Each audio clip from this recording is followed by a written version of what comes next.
쇼팽과 맨델스존이 살았던 이 시기를 바로 음악사에서는 낭만주의 시대라고 하는데요.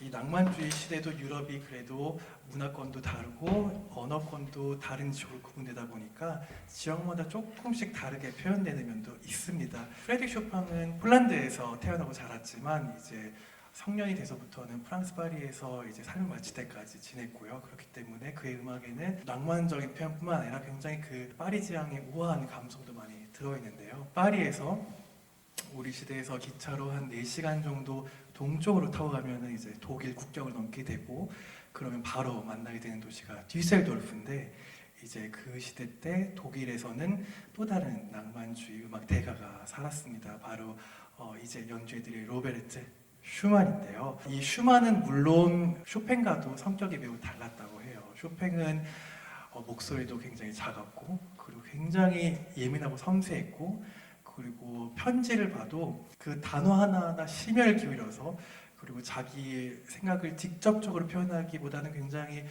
은유해서 아름다운 단어로 그렇게 표현하는 경우가 많았는데요. 이 로베르트 슈만은 물론 그도 문학에 탁월한 만큼 아름다운 문체를 가지고 있었지만 감정 표현에 있어서는 이 쇼팽보다는 훨씬 더 직접적이었다고 합니다. 그래서 그 슈만이 그의 아내 클라라 슈만에게 보낸 편지만 봐도 그런 내용들이 있더라고요. 당신은 내 삶에 있어서 최상의 기쁨이고 내 삶에 있어서 최상의 영혼이고 최고의 입맞춤을 그리고 뭐 당신을 보자마자 당신의 사랑스러움에 그저 당신 발밑에 쓰러져서 눈물을 떨구지요라는 조금 닭살이 돋을 만한 표현도 굉장히 많이 등장하는데 쇼팽 편지에서는 이런 표현을 찾아볼 수 없고 오히려 쇼팽의 당시 연인이었던 조르주 상드의 그 편지를 보면 오히려 쇼팽이라고 표현하지 않고 우리 강아지, 그리고 우리 애기라면서 좀 모성애가 강했던 여인이라고 해요. 그래서 그런지 음악을 봐도 아까 제가 말씀드렸잖아요. 저는 녹턴이 바람이라고 느껴진다. 바람이 제게 전해주는 감성을 너무 집중하게 되면 제가 너무 슬프거나 기쁘게 되면 더 이상 바람이 되지 않거든요. 근데 이 슈만은 조금 음악에서 뭐랄까 울고 싶으면은 정말 미친 듯이 음악에서 울고 기쁘면 또 너무 기뻐서 죽고 싶다고 노래하는 사람이에요. 그러니까 음악에 있어서 감정을 직접적으로 노출하고 그 음악 한가운데 있다는 사람이라고 보면 되거든요. 이제 들려드릴 곡은 슈만의 피아노와 첼로를 위한 판타지 슈튜케 작품 번호 73번인데 오늘 이 곡을 같이 연주하기 위해 제 후배이기도 하고 제가 또 좋아하는 첼리스트 이호찬 씨를 모셨습니다. 무대 위로 모셔볼게요.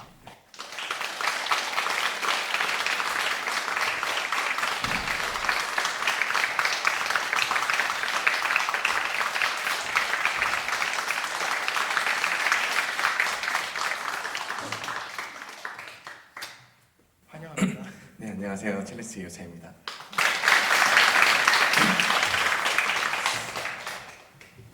연주에 앞서서 네. 근황을 조금 여쭤보고 싶어요. 그 첼리스트 이호찬 씨 사실 최근에 연예인으로 데뷔했다는 소문. 아니, 연예인 그런 건 아니고요. 그냥 제가 얼마 전에 종영한 그 브람스를 좋아하세요의 배우들하고 이제 음악 자문 같은 걸 좀 맡아서 뭐 다른 선생님들도 계셨지만 한 파트를 맡아서 같이 했는데 이렇게 형님이 자꾸 놀리시네요. 배우로 데뷔하셔도 될 만큼 또 훈남이셔서 저희가 사실 8년 전부터 함부르크에서 같이 유학한 네, 사이거든요. 그래서 8년 전에 오셨을 때만 해도 애기였죠, 애기. 정말 애기였는데 너무 뭐라 해야 될까 훈남이었어요. 지금보다 더 훈남?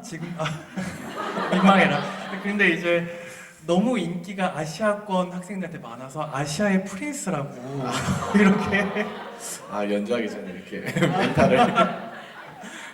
저희가 이 곡을 이제 오늘 들려드리기 위해서 사실 한 올해 이번 주 꽤 자주 만나서 리허설을 했잖아요.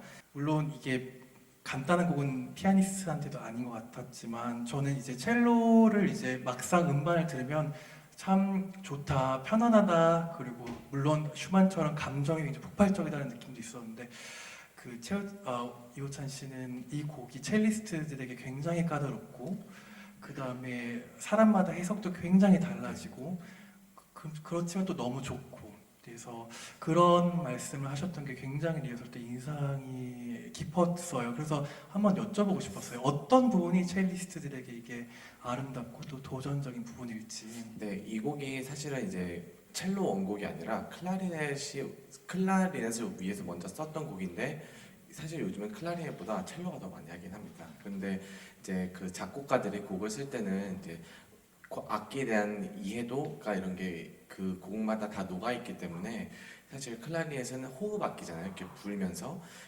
하지만 첼로는 호흡 악기라기보다는 이제 현악기 해서 호흡이 굉장히 어떻게 보면 뭐 클라리넷의 자연적인 호흡보다는 좀 더 길게 가져갈 수 있는데 이제 그 호흡을 이제 저희가 현악기로 표현하려니까 이게 생각보다 이 저희 현악기에서 주로 나타나는 호흡이 아니라 좀 어떻게 보면 성악가나 이런 거에 좀 더 비슷한 호흡이어서 그거를 표현하는 게 생각보다는 좀 항상 까다롭더라고요. 네. 그래서 그리고 또 한 가지 그냥 여쭤보고 싶은 건 아까 제가 쇼팽을 바람이라고 표현했는데 분명히 이 얘기를 쇼팽이 들으면 안 좋아할 거 생각했지만 또 이렇게 느껴지는 게 제 잘못은 아니잖아요. 그런데 이제 이호찬 씨는 이 판타지 슈트케를 연주하거나 감상하시면 이게 판타지가 환상적인이란 뜻인데 어떤 상상과 환상이 느껴지는지. 개인적으로는 이게 조금 한국인하고 좀 비슷한 것 같아요. 굉장히 이게 노래할 때는 정말 노래하다가 이제 또 마지막 악장에는 이 악장 이렇게 악보를 보면은 마지막에 불가체라 또 이렇게 확 한국인의 그 화끈한 그런 것 같이 그래서 정말 이게 아까 말씀하신 것처럼 해석도 조금씩 다른 게 또 이제 서양권 친구들이 하는 거랑 한국인 친구들이 하는 거랑이 맛이랄까 그런 게 조금 다르더라고요. 그렇죠. 우리의 좀 더 뭐라고 해야 될까? 뭐 조금 열정적이고 네, 불 좀 같은. 그런 네, 네, 네. 알겠습니다. 네. 사실 저희가 뭐 무대 밖에서 형 동생 하는데 이렇게 이호찬 씨 이렇게 하니까 좀 어색하긴 하네요. 사실 저희가 게다가 한 건물에도 살아서 같은 층에서 살아. 제가 이제 뭐 함부르크에서 이제 밤에 저는 사실 음식을 잘 못하는데 이호찬 첼리스트 씨는 굉장히 음식을 잘하세요. 호찬이라고 해서 네, 편하게 네. 이제. 호찬이는 참 음식을 잘해서 제가 밤에 배고프면 이제 잠옷만 입고 이 호찬이 아파트에 가서 밥도 이제 얻어 먹었는데 또 이렇게 오늘 슈만을 같이 해서 좀 굉장히 기쁩니다. 맛있게 슈만의 요리. 네, 그러면은 첼리스트 이호찬 씨와 저의 연주로 로베트 슈만의 판타지 슈트케 작품으로 13을 감상하시겠습니다. 네.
네.